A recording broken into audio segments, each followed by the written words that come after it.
welcome to tonight's edition of Breeding to Win. As the curtain comes down on this year's Gauteng season, the summer season is far from over and things are only starting to heat up with the Cape summer season kicking off with their first Grade 1 event on Saturday, the R1 million World Sports Betting Cape Fillies Guineas over 1600 metres. The day also includes the R2.5 million CTS Ready to Run Stakes, the Grade 3 Summer Stayers Handicap, the Grade 2 Southern Cross Sprint and the Grade 2 Sea Point Stakes, where Do It Again and Rainbow Bridge line up to do battle yet again. It looks like another fantastic day of racing, which will no doubt set the tone for what's to come over the next few months. Time now to take a look at what's in store for you on tonight's show. V previews the CTS Ready to Run race due to run on the 14th of December with Justin Vermaak, and also has a closer look at the recently released CTS Book 1 catalogue for the CTS sales coming up in January. I chat to Gabby Soma, once again previewing his inaugural Horses in Training sale that takes place on Wednesday. The final Foal of the Week insert, we show all our nominees and declare the 2019 Foal of the season, and the winner gets a case of wine. And finally, we look forward to the date you should take note of for the remaining Breeding to Win shows of the festive season. The CTS Ready to Run race always produces some top-class finishes, and racing enthusiasts will be expecting nothing less for this year's event. Fiona chats to the director of Green Street Bloodstock, Justin Vermaak, about this year's race and the up-and-coming CTS yearling sales scheduled to take place on the 16th of January at the Cape Town Convention Centre.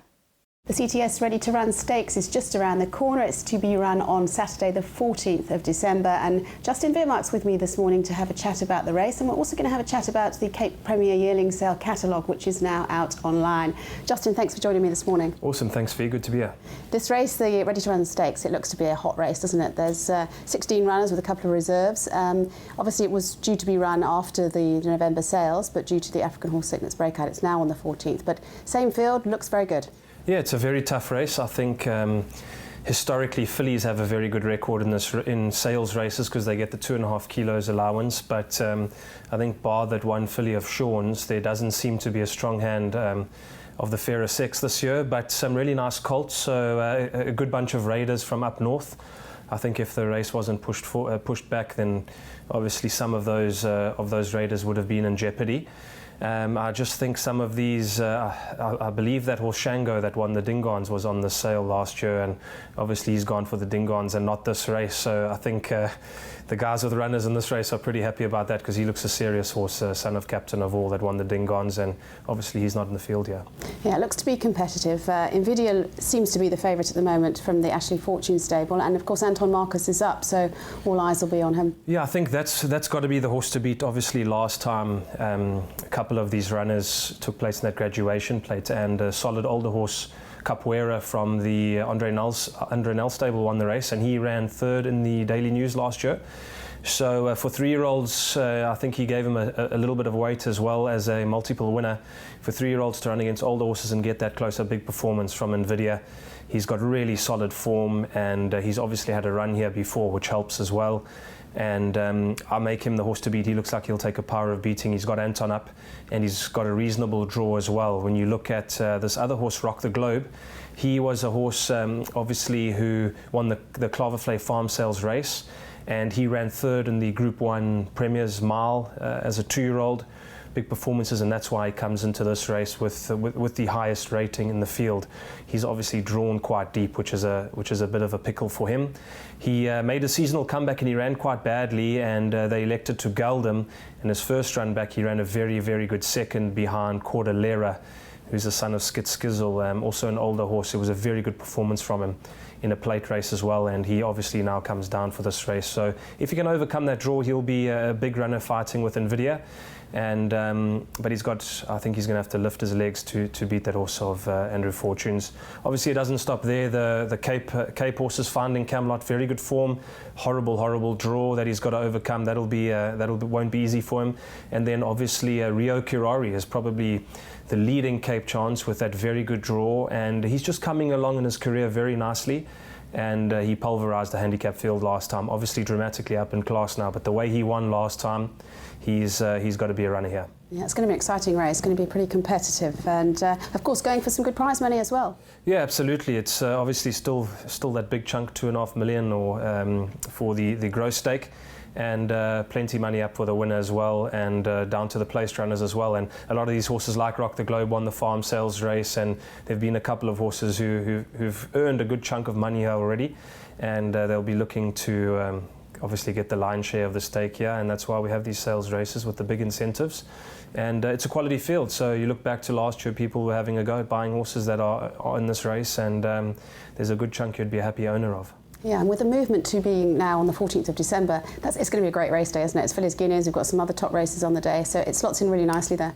Yeah, it is. It's going to be a fantastic race day, and I do think we pretty much every weekend now in the Cape season have a race day of this ilk, and it just develops on into January, obviously, and the Met being in the early part of February this year, and culminating in the Asian Racing Conference Day at the end of Feb with the Derby, which has been moved that way. So lovely bunch of racing. I'm sure we'll see a lot of these horses staying here to stay on for the other 3-year-old features in the Cape season.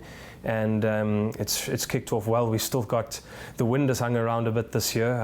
It's been howling with wind all week, and hopefully it goes away pretty soon and we can enjoy the Cape weather and good racing. Yeah, we've got a lovely extended season with the Derby being a bit later, so lots to look forward to. And in the middle of all of that, of course, we've got the Cape Premier Yearling Sale. Now, the catalogue is out online. I know you haven't had a chance to sort of go through it in too much depth at this stage, but it looks to be an exciting catalogue, doesn't it? It is. I think we had 232 or 235 lots this year, which is a good number. And this is always a sale that people come down from the Northern Hemisphere. They fly south and enjoy the Cape summer, and this sale, which is always great for buyers and sellers. Obviously, the market has taken a dip in the last 12 to 18 months. And it'll be interesting to see how this sale holds up. I think looking at the catalogue, breathing through it this morning and last night, we've got our usual culprits in terms of vendors, those big farms who look to have outstanding drafts this year. And I think this year, more than any other year, there's quite an exciting mix with and balance with stallions, because obviously, I think it's human nature that we look at what's coming through and what's new and what's exciting. Sometimes the older guard tends to take a back seat. We've got Dynasty and Silvano progeny on the sale, and Silvano dominated the Summer Cup again. He's just a phenomenal stallion. Dynasty as well, and Trippy having another great run, and he's particularly represented by some really nice progeny on the sale. I think Drockenstein bring a pair of colts from the mare, the Oaks winner Ash Cloud, and Chestnuts and Pearls, who was a Group 1 winner. And Pippa's Aventure has got a daughter of superstar race mare Valdera by Trippy as well. So very well represented. But we have those older guard, and then horses that are almost the heir to the throne, like Gimme the Green Light and Kirari. They're very well represented. Our now sophomore sires, Captain of All, I mentioned earlier, he sired Shango. He's really stepped forward as a real suitable replacement for Captain L, if I can put it that way. He's really started off well, and he's probably not getting the respect he deserves up until this point where he sired the Dingons winner. I think we'll start seeing a lot more affinity towards his progeny in the sales ring. And obviously Vercingetorix as well, he's very well represented. Soft Falling Rain, the sophomores this season, they've got a big number of drafts, and I think the most interesting thing for me looking at the first season size is that Rafif and William Longsword are very well represented, and those are two stallions who received a lot of bookings in the last 2 years, a lot of repeat bookings from breeders you're just speaking to on the ground, and breeders that I know who have sent a lot of mares to those stallions because of the quality of their foals, and those very first ones on public auction at this sale. So it's going to be very interesting to see what they look like at sale and how they're received by the market. Yeah, I'm looking forward to seeing how well the new stallions sell. I mean, I remember John Costa saying that the William Longsword foals, they're sort of like James Bond. They are so, fantastic in looks. Yeah, he stamps a type, which is great, and I just know from some of my clients' mares, we send a lot of mares to William Longsword, and just doing the rounds on the farms, checking up on them. Really, really nice horses, and of the groups of yearlings that we had bred, the William Longsword babies were at the top of the gradings, you know, so he really has excited breeders and thrown a type, and he was a super racehorse with a good pedigree. And, you know, as we've seen through Captain of All coming through as a son of Captain L and doing fairly well, I think William Longsword was at least as good a racehorse. I think sometimes people forget how good Captain of All actually was. He won the Golden Horse Sprint with top weight, beating it was Gulfstorm of Brett's, who became a Group 1 winner.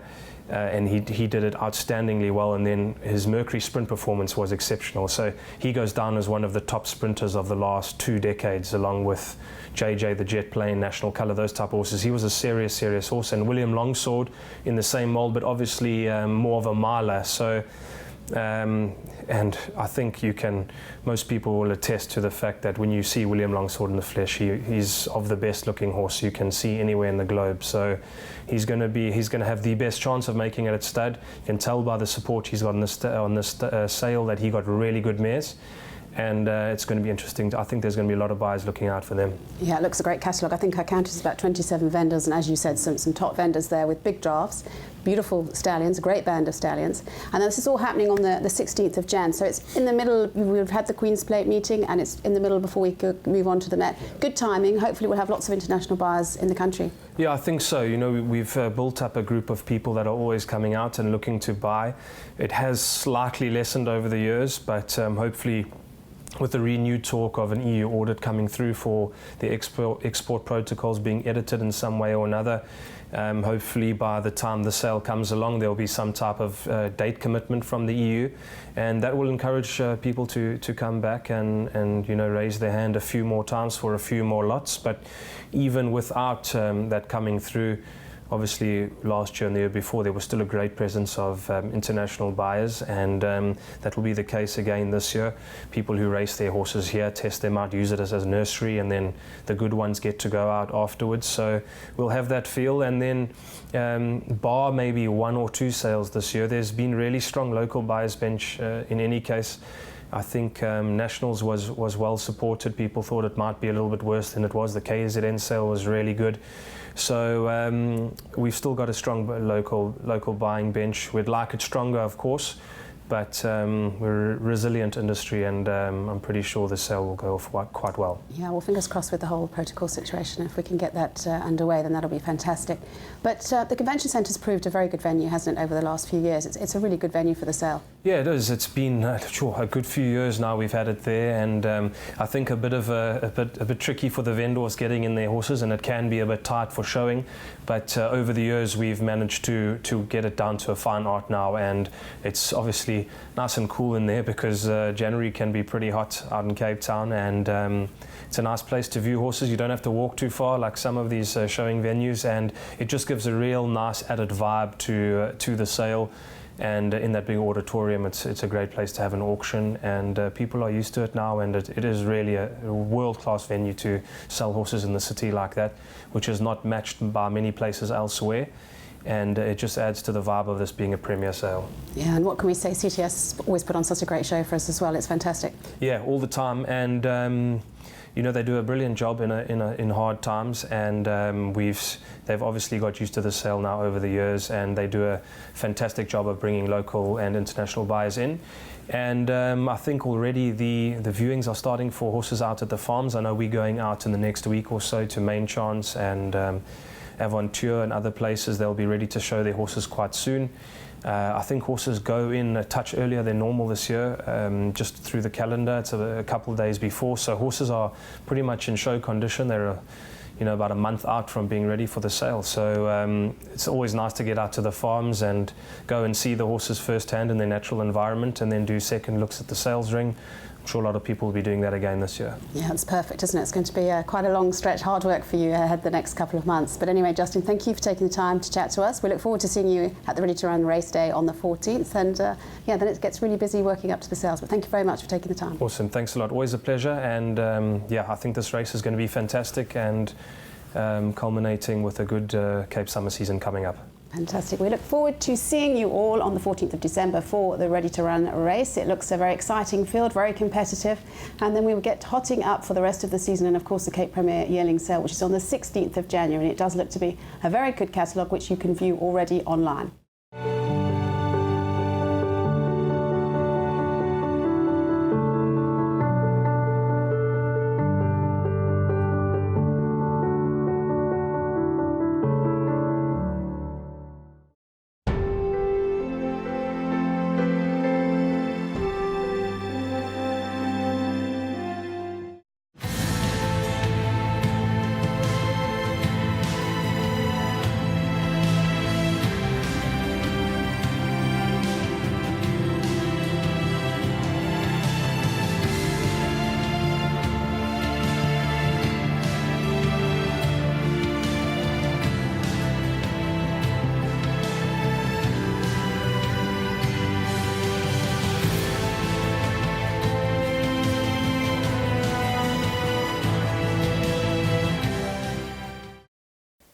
MGAS Bloodstock will be having their inaugural Horses in Training sale at Turfentine Racecourse this coming Wednesday.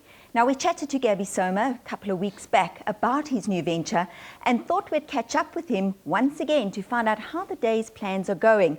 Welcome back, Gabby, to the Breeding to Win show. Nice to have you in the studio. Thank you, Jules. I appreciate being here and allowing me the exposure to let everyone know how the sale's gone. It's been a great experience, and we finally got catalogues out, Jules. So there's the catalogues. They've been out from about Wednesday, and they've been distributed all over the country. They've been distributed to Mauritius. So it's quite exciting, Jules. On that note, when you do have a look at the catalogue, it's in a different format. It's in the format of a computer form. Which makes sense for a Horses in Training Correct. sale. So we thought we'll be different. It's a Clever. Horses in Training sale. I don't think people are too concerned about the breeding of a 4, 5 or 6-year-old gelding. The forms there, the starts reports, etc. are there. There's a lot of information for people to process. And just again, on that note, I'd like to take the opportunity to thank Rob Scott and Mark Kingsman for allowing me to use the data, and I think it's a new way forward for Horses in Training sales. Very clever. Thank you. Now, I see that, I know it's a Horses in Training sale, but I've also noticed when I was looking through the catalogue that you've got some unraced horses on the sale as well. Yes, Jules, that's correct. We've got 9 unraced horses, and we've got some very well-bred unraced horses. There was an unraced horse, lot 69, Mazuza, who was bought on the national yearling sales for 225,000 Rand. There's an unraced Dynasty. There's a 2-year-old filly bought off the national 2-year-old sales, Visionaire out of RCA. Extremely well-bred I think you just horse. mentioned that because you knew I'd be attracted to Yes, that no one. doubt you would be. But I mean, the breeding speaks for itself. Jules, whatever reason these owners are deciding to downscale, I'm not sure of the exact reasons, but they're on the sale and it's there for everyone to buy. These horses are in the foundation stages of their career. People don't have to worry about soundness, etc., because they've basically probably just been broken in or whatever the case may be. So 9 unraced horses. We ended up with a total of 92 horses. 89 have been were at initial entries. We've had 3 supplementary entries on the sale. And supplementaries close tomorrow, Monday, at 12 o'clock. So if there's any owners and trainers that still want to get on the sale, there is that opportunity to do so. And we're just very happy with the support we've got from far and wide, big owners, small owners. It's been really encouraging, and yeah, we're humbled by the support, or I'm humbled by the support. Quite a lot of horses for your first sale, so well done to you, Gabby. A nice feather in your cap. Thanks, Jules. You know, I've been on the training side of things, and I understand what owners go through, understand the expenses that they incur, and I think by reducing their expenses has helped get the numbers up to where it should be. This is how it should be 4 or 5 times a year. Horses should move. It's great for the game, and I've said that from the very beginning. The more that horses move to smaller yards, the better for the game. We need those guys in the yard, and this is their opportunity. You've got a lot of small guys that are shrewdies. They study form, they follow horses, they've seen horses at the yearling sales. This is their opportunity to fill up their stables, a variety of horses that will be able to fill up a person's yard, whether you're in Kimberley, PE, Joburg, Cape Town, or even Mauritius. What I've also noticed, and I don't think it's happened anywhere else in the world, is that you've got horses on sale that will not actually be present at the sale. That's correct, Jules. What I understand is that it's the first time this has happened. So we're setting a new standard. People can be sure that the way these horses will be sold is above board and legit, so they have nothing to worry about.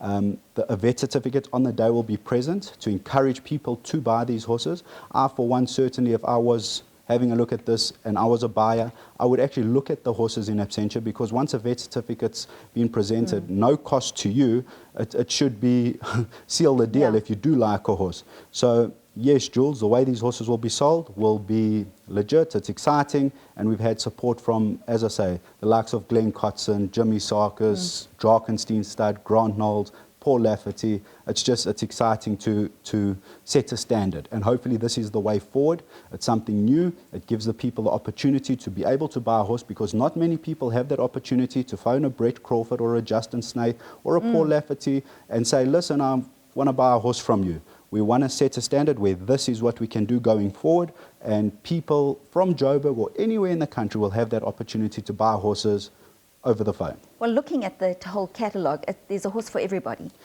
I Yes. think there's the horses that are going to find their high prices, and horses that are going to go for low prices. And I think if you're looking to get involved in a horse that's ready to run, and you pretty much have got a horse that can run within the next couple of race at meetings. I mean, Correct. 1 or 2 days No, after you're they spot on. You're spot on, Jules. At the end of the day, I'm not quite sure how high the horses will go for. It's all new to me. It's exciting. And it but depends on the market. Exactly, it depends on the market. Yeah. I'm not quite sure where we are currently. But what I can tell you is a lot of these horses have raced in the previous week or two. A lot of them are carded to race a week later. Some are even one's even carded on the day of the sale. But that's what's exciting. Horses are running. You'll be able to buy them and move them and run them and whatever the case may be. There's no waiting period. Yes, that's correct. And then just quickly, Jules, with regards to the catalogues, if anyone doesn't have catalogues at this stage, you can, as I say, email me on MJS, gabriel@mjs.co.za, or you can get them on the actual website. Our website isn't up and running yet. The full website will be ready soon, but the catalogue is on our website, www.mjs.co.za. And the actual day on Wednesday is going to be really nice, Jules. We've decided now that we're going to do it in the back parade ring of Turfentine. It's a beautiful setting. And there'll be tables, there'll be chairs.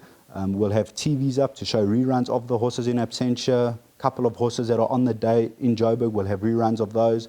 And I just think it's going to be a really nice day. We do have a plan B if the weather doesn't play ball. It looks like it will. On Wednesday it seems to be clearing up, but if not, there is a plan B. So the weather shouldn't put you off. Come to Turfentine Racecourse, buy yourself a horse, and yeah, let's get this vibe going again. And what time, from what time should I say, will the horses be there so, you know, buyers can actually view them? Correct. Jules, the sale starts at 12. Viewing of the horses will start from 9:30. Horses will already have been at Turfentine. They'll stand in the holding boxes. There will be a vet or two on the day. So if any buyers want an opinion on certain horses, the vet will be more than obliging to help and give their views on the horses. Well, we wish you all the very best, Gabs. I think you've covered all your bases over there, and yeah, let's hope everything goes according to plan. Thanks, Jules. And once again, I do appreciate the time you've given me to get the sale up and running. All the exposure is really appreciated from my side, and hopefully it will be a really nice day. We wish you all the success. Thank you very much to Gabby Soma.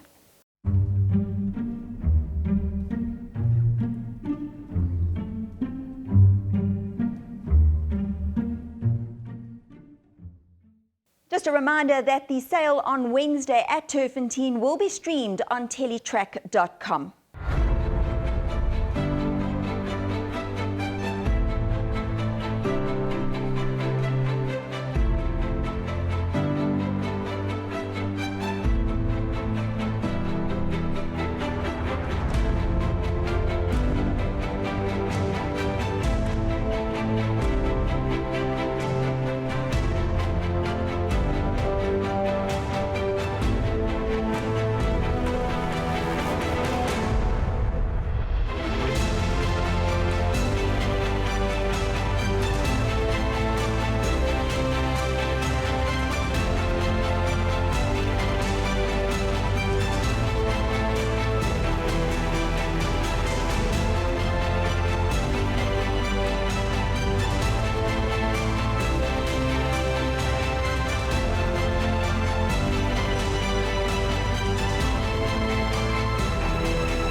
It's our final Foal of the Week insert. Let's recap on all our nominees as we announce the winner of the 2019 Foal of the Season. Congratulations to Lama Scroll Stud and Stallion William Longsword for our winning Foal of the Season. I've no doubt Sally Bruss and her team will enjoy the case of wine that's on its way.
Please note there will be no Breeding to Win shows flighted over the festive season, this being Sunday the 22nd and 29th of December.